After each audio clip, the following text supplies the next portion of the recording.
Now, Victor Oladipo is becoming increasingly unhappy in Indiana. So I want to start off this video with this question because it's going to lead us into what we're going to talk about.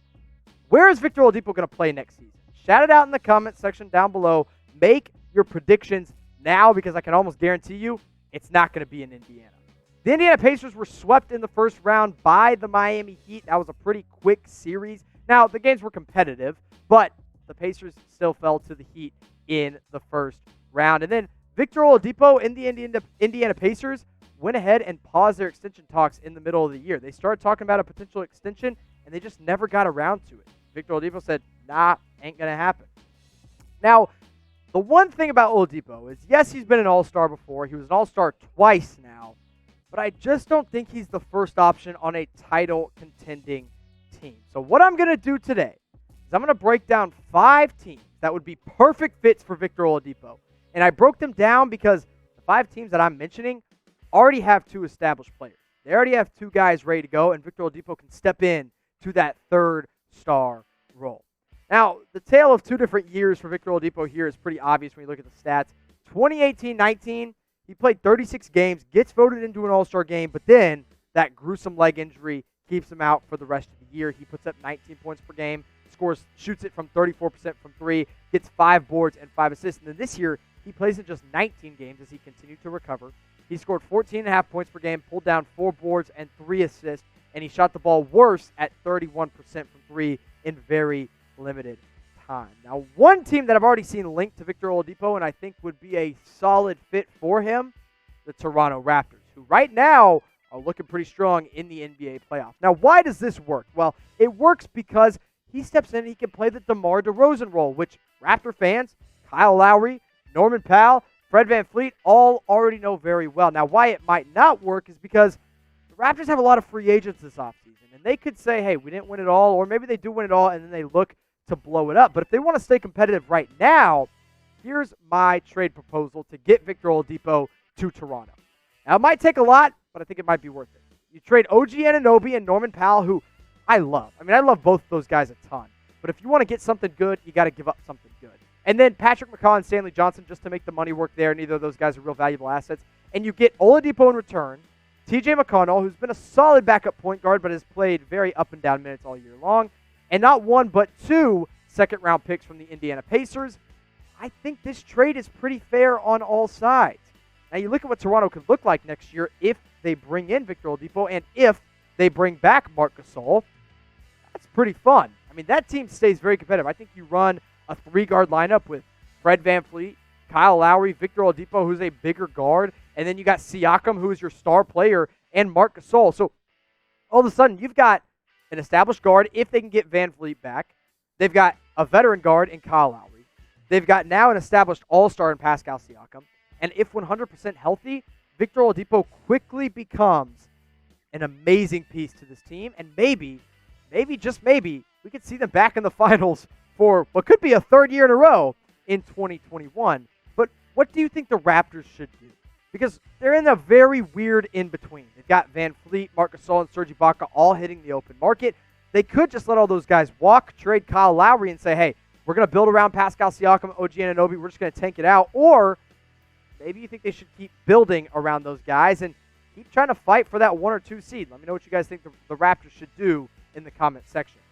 The Denver Nuggets are they definitely are an even better fit for Victor Oladipo, and I think they probably have the better pieces to trade for him anyway. Now, why does this work? It works so well because Denver has a point guard. Like, Oladipo doesn't have to run point. He can play the 2-guard perfectly next to Jamal Murray.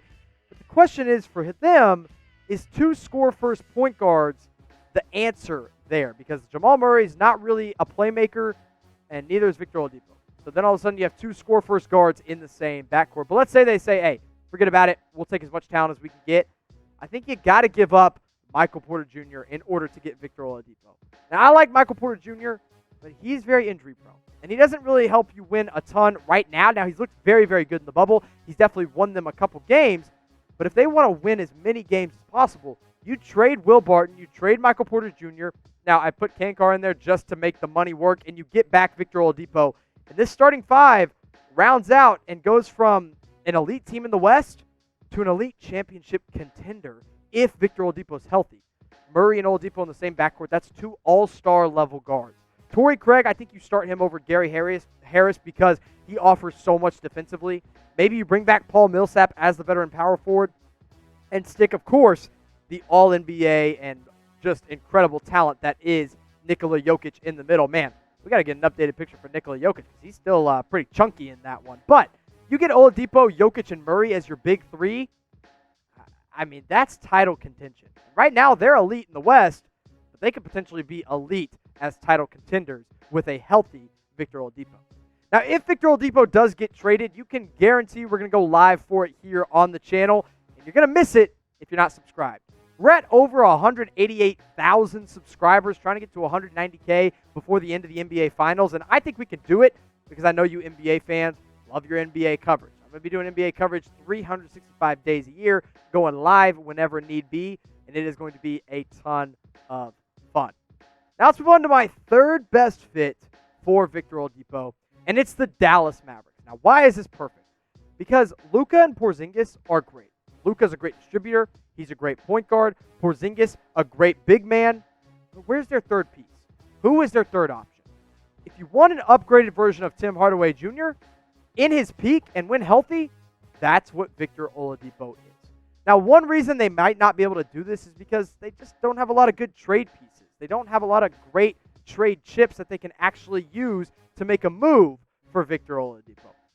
Now, it was hard for me to actually throw together a trade idea to get Oladipo to Dallas, but I think it could include something like the 18th overall pick in this year's draft, the 31st overall pick in this year's draft, and then a guy like Jalen Brunson, a guy like Delon Wright, and maybe even a Seth Curry can get him away from Indiana, and the Mavs might have their third piece in Dallas. Now, let's say it happens. I think Luka Doncic and Victor Oladipo, that is your new backcourt. And yes, it would hurt to say goodbye to Seth Curry, but I think you got to choose either Seth Curry or Jalen Brunson to give up in this situation. And then let's assume Tim Hardaway Jr. opts into that contract, and he is immediately your new starting small forward. So you run a somewhat three-guard lineup of a 6'8" Luka Doncic. You got about a 6'5" Victor Oladipo, and same with Tim Hardaway Jr., and then Dorian Finney-Smith and Porzingis. Now, if healthy, and we all know the Dallas Mavericks training staff can get their guys healthy, Victor Oladipo is perfect alongside those guys. And if a trade happens to Dallas, oh my goodness, the All Things Mavs channel is going to be hyped. That's our new channel here on Chat Sports. We're almost at 7,000 subs. Want to make sure you've hit that subscribe button over there. Go to youtube.com/allthingsmavs. We're doing some fun stuff over there. Trust me. The Mavs fans, they love it, and you'll love it too. Go subscribe, youtube.com/allthingsmavs. At number 2, one team that's already been linked to him, the Brooklyn Nets. And man, if they get Victor Oladipo, they become scary because you already have KD, you already have Kyrie, and here's kind of what my thinking is with Brooklyn. All right, look, KD's coming off a torn Achilles. Kyrie Irving is hurt every other week, it seems like. And now Victor Oladipo has a pretty significant injury. So maybe Brooklyn's like, all right, screw it. We're going all in or we're going all out. And so with this one, I'm saying just go for it. If you have 3 injured guys, at least 2 of them are going to be healthy most of the time. So just go ahead and trade for Victor Oladipo. The Brooklyn Nets have already been linked to him and Bradley Beal. They want a third guy next to KD and Kyrie, and they might be able to do it. Now, before I show you what my trade might look like to get Victor Oladipo to Brooklyn, I want to tell you about our friends over at Fanatics hooking you up with some awesome jerseys that are shipping for free for a limited time only. Go to chatsports.com/NBA jerseys, that's jerseys plural, and go pick up your favorite NBA team or favorite NBA player jersey today. And here's something. Let's say you go out and you get a Victor Oladipo jersey and then he gets traded. Well, Fanatics is going to hook you up with jersey insurance. So if he gets moved, you can get a new jersey and replace that Pacer Victor Oladipo jersey. And they're authentic Nike jerseys. Like, these are nice deals. They're not the ones that you're going to order from China that are hand-stitched and have, like, different letters from different teams. No, these are the nice ones. Chatsports.com/NBA jerseys. All right, now let's get back to what you came here for, and that is a Victor Oladipo trade to Brooklyn. Look, I think they're going to need a lot of future assets to get him away from the Indiana Pacers. So Brooklyn gives up Karis LeVert, so they give up a younger shooting guard for a more established one. They give up the 19th overall pick this year and the 55th overall pick, and then 2 future second-round picks. And I think this is a pretty good deal on both sides. Now, Karis LeVert is still on his rookie contract, but next year his extension sets in. He'll be making about $19 million. Oladipo's set at about $21 million, so the money actually does work out well there. And now, instead of going to Karis LeVert as your third option, you become very much established with a Victor Oladipo who can be very, very good when healthy. And now you have Kyrie and Oladipo in the same backcourt. Of course, Kevin Durant and Joe Harris as your forwards. And then you start to throw Jarrett Allen. But the Brooklyn Nets just hired a point guard as their head coach. Will they win a title under Steve Nash? Type 1 for yes, type 2 for no. Let me know what your votes are in the comment section. They signed him to a 4-year deal. I think their window is about 4 years with Kevin Durant and Kyrie there. So I'm going to type my 1 for yes. I do think Brooklyn will win a title with Steve Nash as their head coach.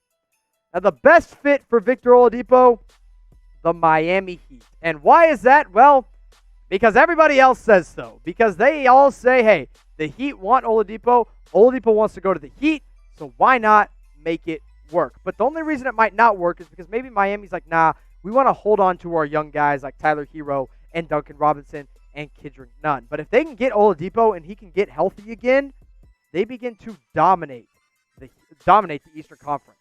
And if that happens, I think the only way it happens is by giving up Tyler Hero. I'm not necessarily saying the Heat should do this, but I think this is the only way it happens is if Indiana gets Tyler Hero and then Iguodala to make the money work, and the Heat in exchange get Victor Oladipo in this trade scenario. And then you immediately have a very fun lineup in Miami with Kendrick Nunn and Victor Oladipo in the same backcourt. You run Jimmy Butler at the small forward position with Meyers Leonard in the middle, although he is a free agent, and Bam Adebayo as your starting power forward. This is a ton of fun, and when healthy, it makes a lot of sense. Now, Tyler Hero's better in the long run, but right now, Victor Oladipo is your better player. And when healthy, he's an all-star level player. So I just laid out 5 different teams, and now I get it. Some of those trade scenarios might have been a little too much to get Victor Oladipo, but you got to remember, you got to keep it even on both sides. So which team do you think should trade for Victor Oladipo? It could be one of those 5, or maybe you have a totally different team in mind. Let me know who it is in the comment section below.